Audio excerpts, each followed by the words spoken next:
Hi everyone, नमस्कार।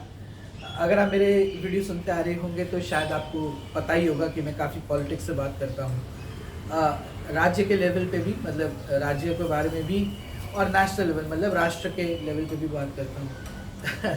थोड़ा सा एक बहुत ही इंटरेस्टिंग, मेरे को अभी भी एक ऑब्जर्वेशन हुआ और मैं सोच रहा हूँ कि जो लेफ्टिस्ट होते हैं, मैं उन्हें कहता हूँ लूनी लेफ्ट, मतलब पागल हो चुके होते हैं। सीताराम येचुरी या कितने भी कई सारे कम्युनिस्ट लीडरों की बातें सुनेंगे आप, तो आपको ये तो प्रतीत होगा ही। पर मुझे लगता है कि क्या राहुल गांधी भी क्या लूनी लेफ्ट बन चुके हैं क्या, या राहुल गांधी भी क्या सीताराम येचुरी और ऐसी ऐसी सोच रख चुके हैं। इसके लिए मैं आपको एक बहुत ही सिंपल उदाहरण देता हूँ कि कुछ वक्त पहले इधर एक बहुत ही दर्दनाक घटना हुई थी। जैसे बेसिकली जैसे बोलते हैं ट्रांसपोर्ट बस से, प्राइवेट ट्रांसपोर्ट बस थी, उसने एक एक्सीडेंट कर दिया, कुछ लोगों की मौत हो गई, जिसकी वजह से केरला में मतलब कोची में एक रूल आ गया कि जितने भी प्राइवेट ऑपरेटर्स उन्हें सफ़ेद रंग की बस पेंट करवानी पड़ेगी और नीली पट्टी उस पर लगवानी पड़ेगी। अब शायद आप जानते होंगे कि एक सर्टेन कम्युनिटी के लोग बहुत ज़्यादा ये प्राइवेट बसेस का बिजनेस करते हैं। वो कम्युनिटी कम्युनिस्ट पार्टी को काफ़ी पैसे भी देती है, मैं नाम नहीं लूँगा पर आप समझ ही गए होंगे। और ये कम्युनिटी अब जो ट्रेडिशनली कम्युनिस्ट पार्टी को वोट देती थी, ये सिर्फ इस बात पे इन्होंने पहले क्या करा, इन्होंने एक्चुअली बसें ली हैं केरला की नहीं पर तमिलनाडु और कर्नाटक की रजिस्टर्ड, क्योंकि वो बसें कलर्ड रंग में फिर भी चल सकती हैं। और अब ये कह रहे हैं कि हम लोग कम्युनिस्ट पार्टी से उठ के कांग्रेस पार्टी में चले जाएंगे। तो मेरे को धीरे धीरे कुछ कुछ ऐसा प्रतीत हो रहा है। मैं उसी कम्युनिटी के एक बंदे से बात कर रहा था, मुझे ऐसा लग रहा था कि जब मैं लोगों से बात करता, मैंने कहा यार आप कम्युनिस्टों को क्यों वोट देते थे, उसका कोई जवाब नहीं था।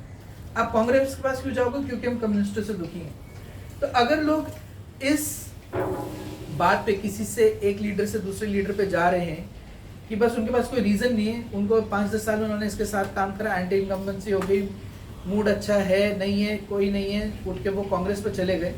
तो जब ऐसी पॉलिटिक्स होगी किसी स्टेट पे, किसी राज्य में, तो आदमी काम करने के लिए मतलब उत्सुक होगा ही क्यों, उसका मोटिवेशन ही क्या होगा। फिर तो बस वो ये कहेगा हाँ भाई थोड़ी 3-4 आलतू फालतू स्टेटमेंट्स दे दो, किसी एक सर्टेन कम्युनिटी को थोड़ा घुमा दो, एंड बस अपना 45-46% वोट शेयर ले आओ, मतलब 43 लेकर आ जाओ, और बाकी सब बटी जाएगा। और बाकी फिर हम अपने मनपसंद लोगों को क्या कहते हैं लेकर आएंगे और उन्हीं को इलेक्ट करेंगे, उन्हीं को सीटें देंगे। मुझे ऐसा लगता है, और ये मैं इस पर एक सीरीज़ बनाऊंगा, कि मुझे ऐसा लगता है कि अगले 10 साल के अंदर अंदर कम्युनिस्ट पार्टी, कांग्रेस का तो चलो बहुत ही बुरा हाल होगा, पर अगले 10 साल के अंदर अंदर कम्युनिस्ट पार्टी केरला में ख़त्म हो जाएगी, मतलब एब्सोल्युटली ख़त्म हो जाएगी। कांग्रेस ने अनफॉर्चुनेटली अपने लोकल लीडर, अगर आपको पता है शशि थरूर यहाँ के बहुत पावरफुल लीडर हैं केरला में, और कुछ साल पहले जब अब कुछ साल नहीं, कुछ महीने पहले जब मल्लिकार्जुन खड़गे के खिलाफ कंट्रोवर्सी हुई थी, जहाँ पे शशि थरूर के पास अच्छा मौका था और कांग्रेस के पास भी अच्छा मौका था कि शशि थरूर को थोड़ा प्रमोट करते, पावरफुल बनाते और उन्हें एक ज़्यादा बड़ा हिस्सा देते खेलने के लिए, एक बड़ा रोल देते कांग्रेस में खेलने के लिए। उन्होंने वो अपॉर्चुनिटी लूज़ कर दी।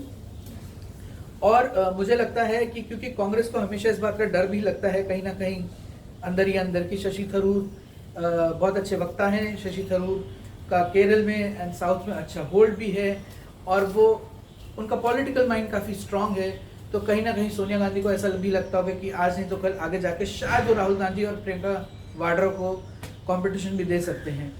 तो ये बड़ा ही एक अजीब खेल हुआ है, जिसमें नेशनल लेवल पे कोई एक लीडर बहुत बड़ा ना हो जाए, राहुल बाबा से बड़ा ना हो जाए, प्रियंका दीदी से बड़ा ना हो जाए, उसके चक्कर में एक पार्टी ने जानबूझ के अपने आप को एक राज्य में ख़त्म करा है।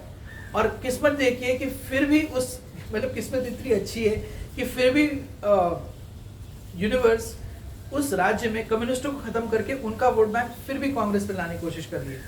तो मुझे लगता है कि ऐसा बहुत, मतलब अगले 5 से 6 साल में आप देख ही लेंगे कि ऐसा बहुत ज़्यादा होगा कि ये जो कम्युनिस्ट हैं, ऐसी छोटी मोटी पार्टियां हैं जैसे अपने TRS हैं तेलंगाना में, ये सब ख़त्म हो जाएंगी।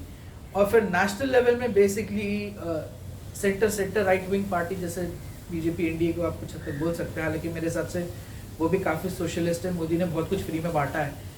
एक तरफ से वो होगा और दूसरी तरफ से उसके खिलाफ एक बहुत ही वीक कोलिशन होगा। तो आशा करता हूँ आपको मेरा एनालिसिस पसंद आया होगा।